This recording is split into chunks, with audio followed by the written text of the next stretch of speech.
Now, the earliest evidence we have of institutions, organized institutions, go back at least to band and tribal societies. There we find everything is on a biosocial level. Note well that I have not said sociobiology, because sociobiology, in fact, freezes human beings according to their genetic apparatus. You're stuck with your genes, and that's that. I mean, those are the ultimate implications of sociobiology today, or what is called evolutionary psychology today. You're stuck with a genetic apparatus, and the main thing to do is to recognize it and do the best to cope with it. I do not accept that point of view. I do not regard that as being a valid interpretation of human development, or a means for interpreting human development, because the most striking feature of human development is precisely the fact that human beings develop beyond their genetic apparatus. That is to say, they acquire cultural attributes, not just genetic attributes, not just biochemical attributes that determine their behavior or that profoundly affect their behavior. So, going back now to early human development, what we find are, when we investigate it, certain potentialities that are very remarkable from a social point of view, from a non-genetic point of view.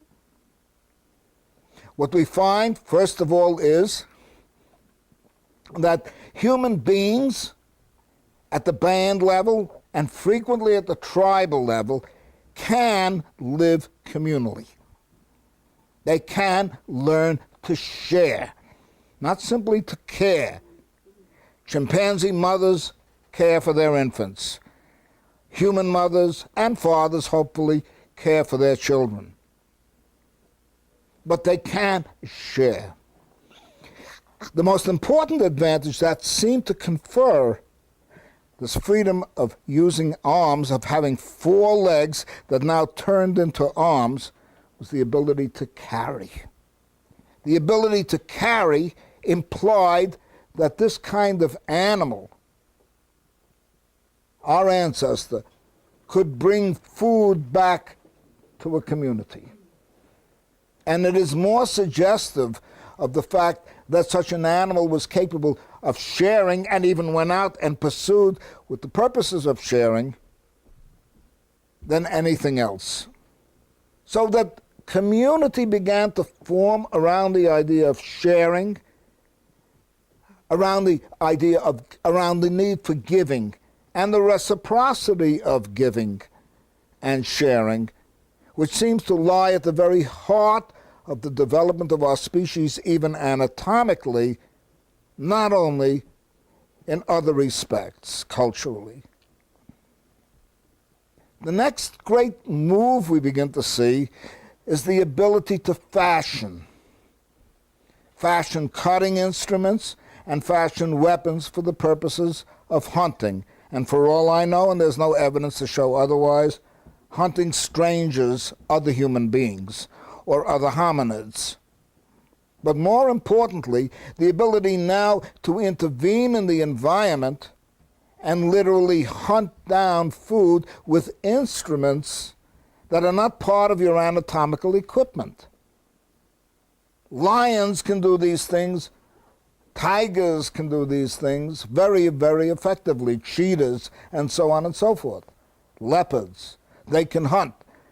But their capacity to kill, their capacity to gain, to acquire food, game animals for food, is part of their anatomical equipment. We now find an animal that can do what leopards, lions, tigers, and whatever you wish are capable of doing, but using instruments, spears, if you like, arrows, and so forth, in order to hunt other game. Again, we see a development beyond the anatomy, the inherited equipment, more broadly, of such forms of life. And with that, we see new relationships established between this form of life called whatever the hominid may be, Homo erectus, or Neanderthal people, who certainly had spears. We know that now. Their whole Mousterian culture is partly based not only on various cutting tools, hammers, but spears, arrows. And so we now begin to see at least spear arrows. And now we begin to see evidence of a hominid, or more precisely, a human being, Homo sapiens, that can now act upon the environment through tools. Now, there's something that is more remarkable than we tend to sense about this phenomenon. The tool is an extension of human powers, and more precisely an enlargement of human powers. First of all, it has to be conceived of. That requires insight to an extent that no animal really has, although chimpanzees can, quotes, make tools out of simple twigs. But that's hardly a great phenomenon when you consider that sea otters can use rocks to break open oysters. What is remarkable about these tools is, first of all, that they are clearly fashioned with a distinct intention. They are fashioned for versatile purposes, for a multitude of purposes. Protection, hunting down game, and so forth. Tragically, I was going to say warfare. But the point about this is that an alienation has taken place, a separation from the natural world, indispensable for enlarging the creativity of this human creature, this animal. Yet it is an alienation that is still part of a natural environment. Another great advance besides tools is the discovery of fire and the uses of fire. And human beings have been using fire for at least 1 million years. Many great plains that exist today, prairie-type country, that provided sustenance for immense herds of animals, were artificially created by human beings who set fire to the grass and destroyed saplings and the encroachment of the forest on these lands. Indeed, most of the plains that existed east of the Mississippi River on the continental United States were created by Paleo-Indians, or Indians generally, before Europeans settled the coast. And probably vast areas of what we call plains were not natural in any sense.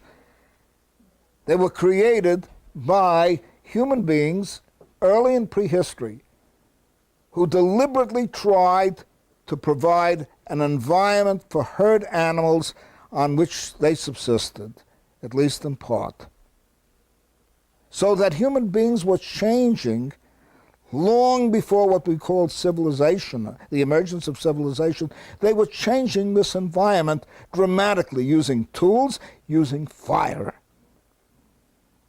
And that story goes up into relatively modern times, when it is now known that the statuesque giant virgin or original forests of the Northwest that are so widely admired today, the great ancient forests, were kept as such by Indians, Native Americans, who set fire to the grasslands around there, destroyed the shrubs for two purposes. One, to make it difficult for animals to conceal themselves behind the shrubs, and secondly, to prevent enemies from using it as camouflage, using the shrubs as camouflage against the community.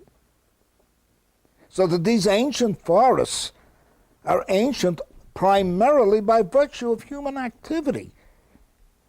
Many of them probably would have not been able to grow to the size that they did, acquire the almost temple-like beauty that they have, which we are all familiar with from photographs, if it were not for human action. At the same time, we begin to see not only a sharing community beginning to emerge with institutions, but the emergence increasingly of institutions that tend toward hierarchy. Part of this is even protective, notably the emergence of gerontocracies, of the rule of the elders over the young, because the elders are frail, as I know only too well. They require assistance, as I know only too well. And whatever wisdom they have to offer, and that is becoming more and more diminished these days, but whatever wisdom they have to offer in a pre-literate culture that has no language is the product of a long experience inscribed on their brain.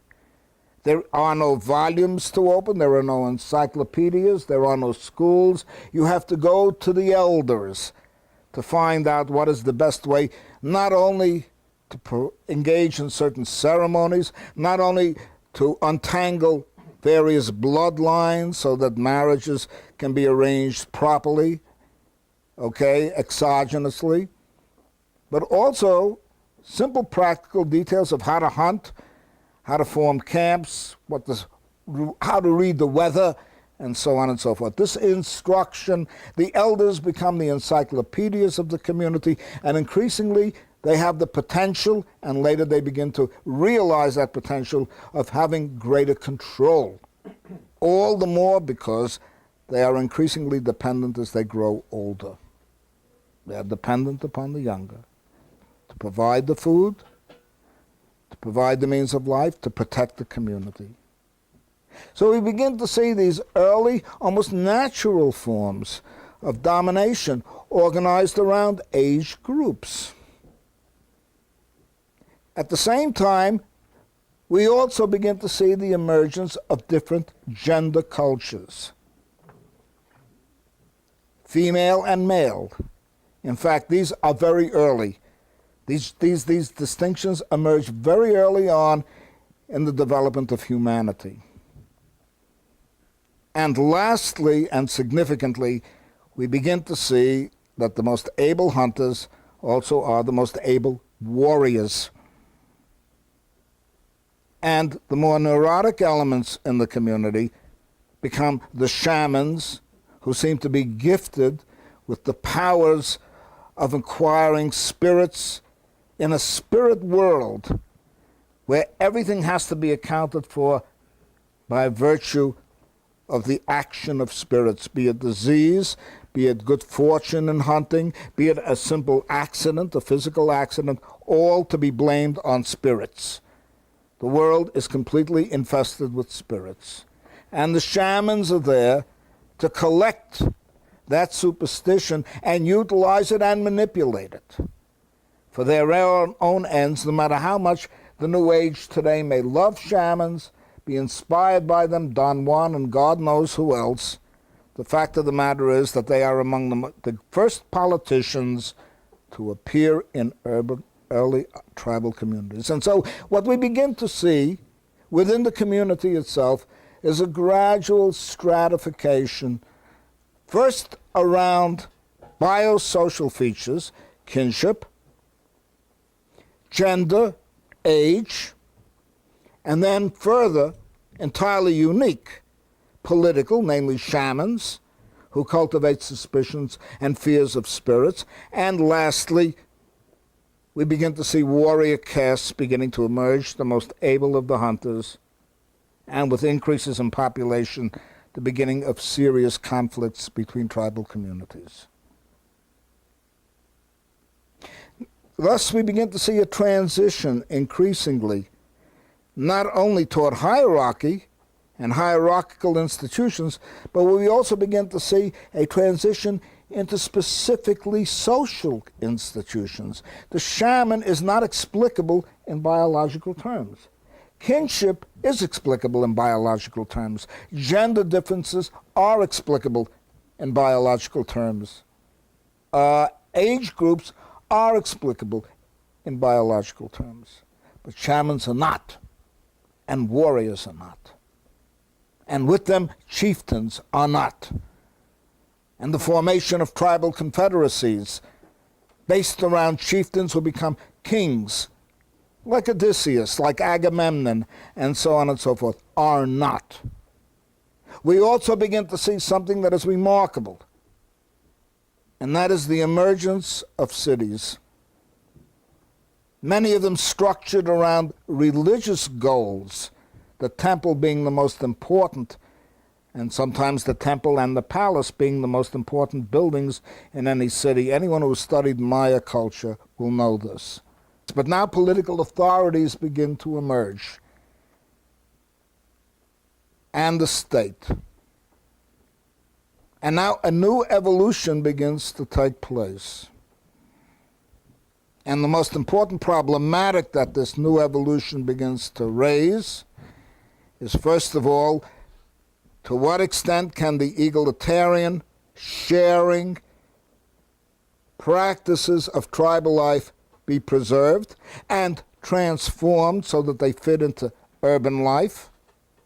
To what extent can hierarchies be controlled such that people can live in a more participatory type of political society? To what extent can we shed those biosocial features like kinship, gender differences? I don't mean make them disappear, obviously, but shed their hierarchical implications as hierarchy itself begins to develop. How can this be done? And this becomes one of the searing problems of what can best be called human history. It becomes, in the last analysis, what has been called in the 19th century the social question. That social burden that we begin to develop at the same time that we move away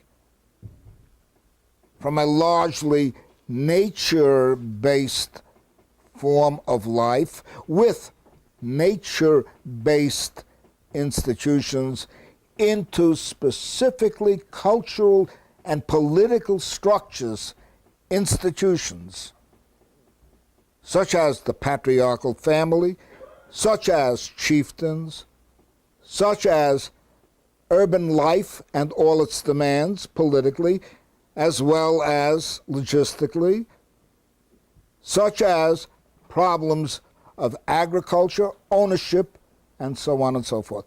All these issues now begin to emerge, and also the issue of class rule, those who control or own property and those who are placed in an oppressive and exploitative relationship to the owners of property. These issues now begin to emerge and begin to pose the question of how a rational society can come out of this soup that has been produced by the development away from first nature into second nature. Am I clear here?